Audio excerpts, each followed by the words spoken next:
JJ the CPA here. Hope you're doing well. Quick video for the self-employed. I want you to note that today we're talking about what's being proposed in the U.S. Senate. And so once it becomes law, there'll be additional information, which could be different from what's being proposed right now. The purpose of this video, though, is that for the self-employed, I'm projecting that the biggest sticking point for you is going to be related to the requirement that you're showing that your gross revenue has been decreased by more than 50% compared to the prior year. And the reason I think that'll be a sticking point, and it'll be leading to a number of questions for the self-employed, is that traditionally the self-employed do not keep financial statements. And so the sticking point will be, well, how do I prove it? What do I need to do? So I'm telling you right now, regardless of what the final law is, you're going to have to prove it. And it's simple. It's simple. Okay, first of all, if you keep financials, awesome. If you're using QuickBooks, boom, A++. You're going to need to have financials January 1st through 19 through June 30, 2020. And this is related to the proposed. And if you're saying, well, why? And if you're comparing this quarter to this quarter, the reason is that if you're keeping QuickBooks, you have this available to you. Make sure it has the numbers in there and look at it, because what I'm telling you based on the proposed may not be what's in the final law, which may be comparing other periods. So why not, if you have QuickBooks, just have everything ready to go of any potential. Now, for those of you that don't keep financials and or QuickBooks, then the simplest thing for you to do right now, you can't delay on this, because it's very probable that the bank will need some time to pull this together if you don't have it, which is this: you need to have your bank statements for 2019. You need to have your business bank statements for 2019. If you don't have a separate business account, you need your bank statements for 2019 where you are collecting or depositing your revenue related to your business. If you're a cash business, then you need to figure out how you're going to reflect what your earnings were. However you come up with it for your tax return, you need to break it out month by month. The reason that you need your bank statements for 2019 as well as the first 6 months of 2020 is that this will be the easiest way for you to determine what your gross revenues are for these time periods. Now, for right now, on the proposed, it would be April, May, and June of 2020 compared to April, May, and June of 2019.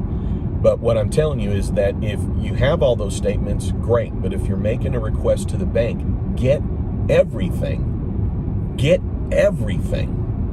for 2019, every month for 2019, in the event that the law provides for another provision or compares to a different period.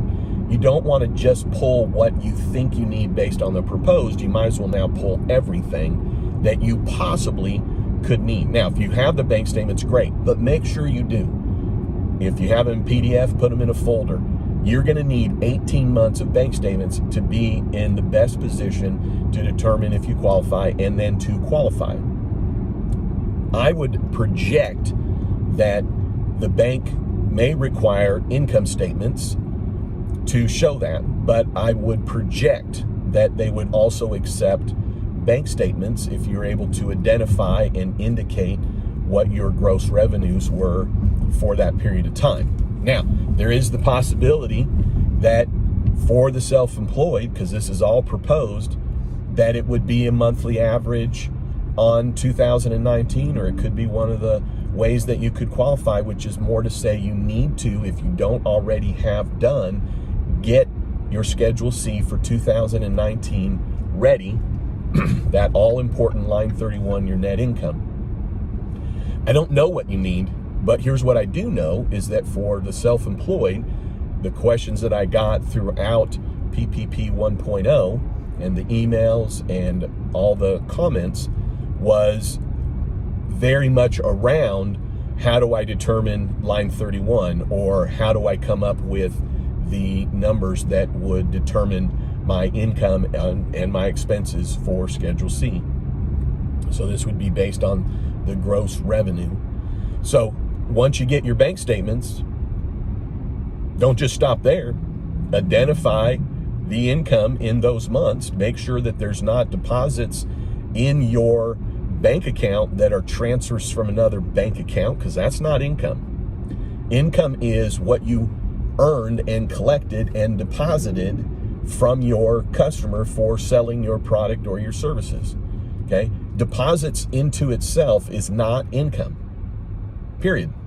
So you need to make sure you're identifying what is income. How do you do that? You go through the bank statement. There'll be a detail of all of your deposits, and you need to look at those and make sure that they're all income. And if you think, well, yeah, it's just all income. Well, if you're looking at 19, why don't you just make sure? Because here's the deal. If your income is inflated improperly, especially last year, okay, you want to make sure you're doing an accurate calculation here.